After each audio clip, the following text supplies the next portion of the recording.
Honorable Senator Judge Marcos.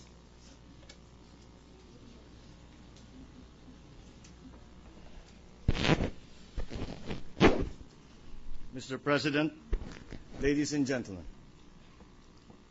the Lady Justice wears a blindfold for a reason.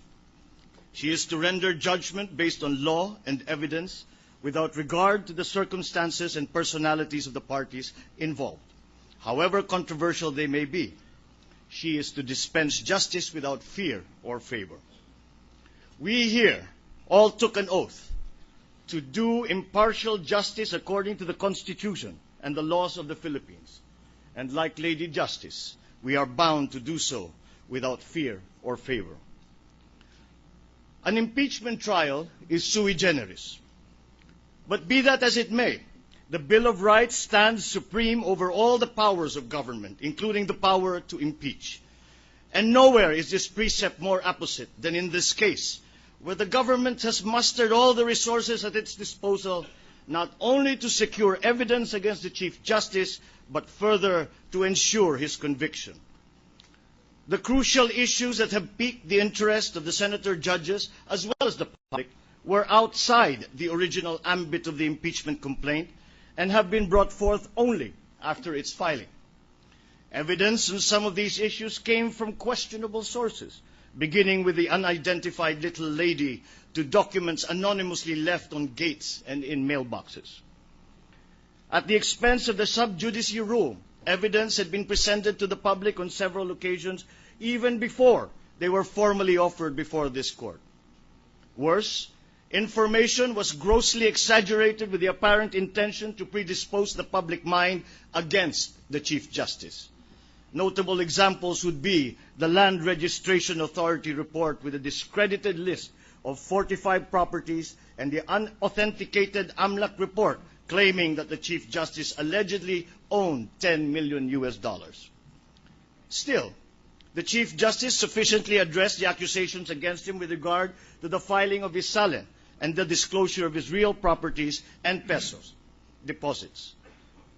Relative to his dollar deposits, the Chief Justice believed that he was under no legal duty to declare these deposits pursuant to RA 6426, which affords absolute confidentiality to all foreign currency depositors.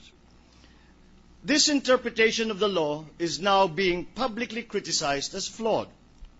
However, it is known to all of us that quite a number of public officials construe RA 6426 vis-a-vis RA 6713 in exactly the same manner. In view of the ambiguous situation created by the concurrent application of the 1987 Constitution, the SALEN law, and the FCDU law, and absent a determinative judicial pronouncement that resolves the contrary positions on this legal issue, the Chief Justice must be presumed to have acted in good faith. Indeed, it has been held that not all omissions and misdeclarations in the SALEN amount to dishonesty. The framers of the Constitution intended culpable violation of the Constitution to mean a willful and intentional violation of the Constitution. Betrayal of public trust, on the other hand, was meant to be a catch-all phrase to encompass all acts violative of the oath of office or which render the officer unfit to continue in service. Both grounds, however, were contemplated to exclude unintentional or involuntary violations, errors made in good faith, and honest mistakes in judgment.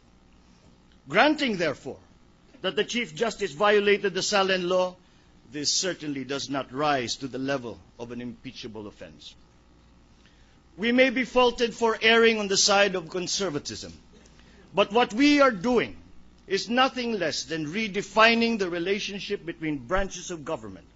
And when such great affairs of state are uncertain, the resulting instability puts every Filipino's future in limbo. This is an important, delicate, momentous event, and because of that, we should tread very lightly. we must be very, very careful and very, very fair in making this decision, because what we do today will reverberate throughout our social and political history, affecting generations beyond ours.